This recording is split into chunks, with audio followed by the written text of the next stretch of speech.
জয় শিব শম্ভু। আজ আমি যেই টোটকার কথা বলবো, এই টোটকা তুমি যদি করতে পারো, তোমার ভাগ্য রাতারাতি বদলে যাবে। আমি কোনো মিথ্যে কথা বলছি না।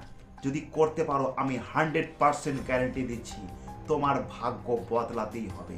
যেই টোটকা বা যে কাজ আমি করতে বলবো, এটা কোনো সাধারণ কাজ না। আর এই টোটকা করতে তোমাকে কোনো কিছু লাগবেও না। খুব সাধারণভাবে এই টোটকা করা যায়। টোটকাটা বলছি, ভালো করে মন দিয়ে শুনে নাও।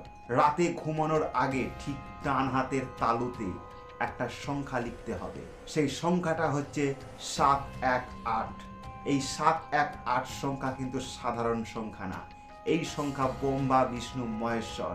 এই 718 তোমার ডান হাতের তালুতে লাল পেন দিয়ে লিখে তুমি ঘুমিয়ে পড়ো। আর ঠিক ঘুমানোর আগে একটা মন্ত্র, ওম ত্রিদেবায় নমঃ, ওম ত্রিদেবায় নমঃ, এই মন্ত্র 3বার জপ করে তুমি ঘুমিয়ে পড়ো।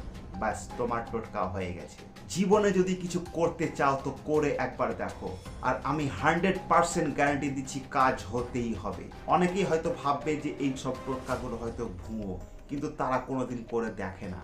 এই জ্যোতিষ শাস্ত্রকে অনেক মানুষে কিন্তু বিশ্বাস করে না, কিন্তু সনাতন ধর্মকে যারা বিশ্বাস করে তাদেরকে এই জ্যোতিষ শাস্ত্র মানতে হবে। এই জ্যোতিষ শাস্ত্র কিন্তু হাওয়ায় ভেসে আসেনি, এই সনাতন ধর্ম থেকেই এসেছে। যদি তোমার মনে চাই যে আমি নিজেকে বদলাবো, তবে কিন্তু এই টোটকা তুমি করে অবশ্যই দেখতে পারো। কমেন্টে লিখে যেও ব্রহ্মা বিষ্ণু মহেশ্বর বা হর হর মহাদেব। দেখা হচ্ছে পরের ভিডিওতে। জয় শিব শম্ভু।